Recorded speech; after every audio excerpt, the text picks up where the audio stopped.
Hello everyone and welcome to lesson 20.1B. I've entitled this video, Climates of East Africa. This video is going to cover pages 614 to 615. Climates of East Africa. Climate varies widely in the East African region. Temperature and rainfall can be quite different from one local area to another. The major factors explaining these variations include latitude, altitude, distance from the sea, and the type of terrain, such as mountains, highlands, desert, or coastal plains. Question number 1. What are the four major factors that impact the temperatures and rainfall in the East African region?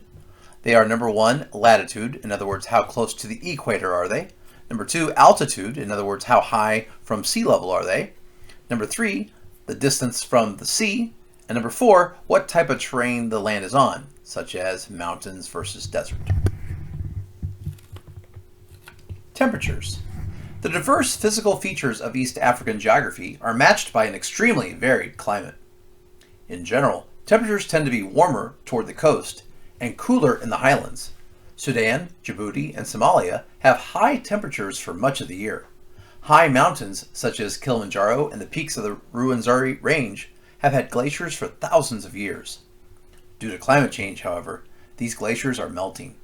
Some experts predict that the glaciers of Kilimanjaro will completely disappear over the next 20 years. Question number 2. In general, how do temperatures vary in the East African region? Well, they generally are warmer toward the coast and they're cooler in the highlands. Question number 3. What kind of temperatures do Sudan, Djibouti, and Somalia experience for much of the year? High temperatures. Question number 4. How is climate change impacting the glaciers of Mount Kilimanjaro and the peaks of the Ruwenzori region? Well, due to climate change, it's getting warmer, and so those glaciers are melting, and you can see just how much it is melting. And look at that beautiful landscape. Who knows, it may be gone in 20 years. The climate is always spring-like in the highlands of Kenya and Uganda. As a whole, however, Kenya and Uganda display considerable variations in climate. These variations depend on factors such as latitude, elevation, wind patterns, and ocean currents. Question number 5. What is the climate like in the highlands of Kenya and Uganda? Always spring-like. Ooh, how nice would that be? Rainfall. In many parts of East Africa, rainfall is seasonal. This is especially true close to the equator. Wet seasons alternate with dry ones. For example, on the tropical grasslands or savannas of Kenya and Tanzania, 2 rainy seasons occur in most years. These are the long rains of April and May and the short rains of October and November. The months in between these periods are dry with little or no rainfall, but you can see in this 2 pictures below where flooding conditions led to some severe challenges for the people of East Africa. Question number 6. Describe how the rainfall occurs in the savannas of Kenya and Tanzania. Well, the rain in Kenya and Tanzania, they have 2 rainy seasons. In April and May, it's called the long rains, and then in October and November, they have the short rains. And in between, they don't have a lot of rain, not much or none at all. Rainfall in the region, however, can be unpredictable. Sparse rainfall can result in severe drought. In 2011, for example, Somalia suffered one of the worst droughts in its history.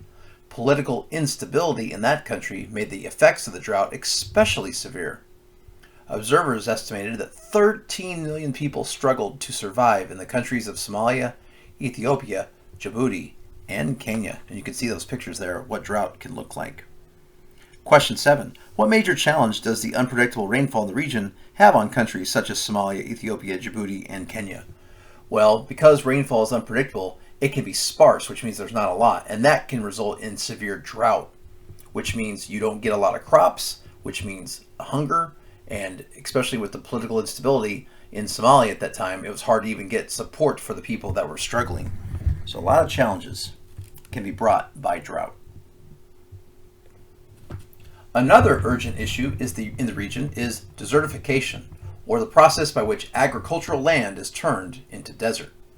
This process occurs when long periods of drought and unwise land use destroy vegetation.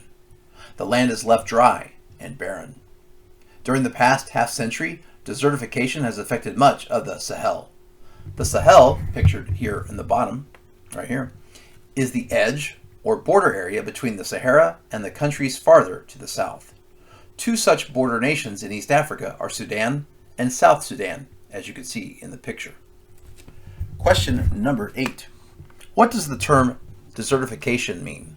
That is the process by which land that is used for agriculture sadly turns into desert, which can be brought about by long periods of no rain or drought and not the best practices when it comes to destroying the vegetation on the land that was there. Question number 9.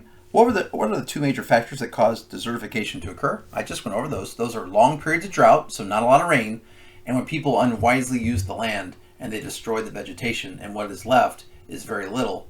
That's dry and barren, and then what you have, desertification. And question number 10. What is the Sahel? The Sahel is the edge or border area between the Sahara Desert and the countries farther to the south.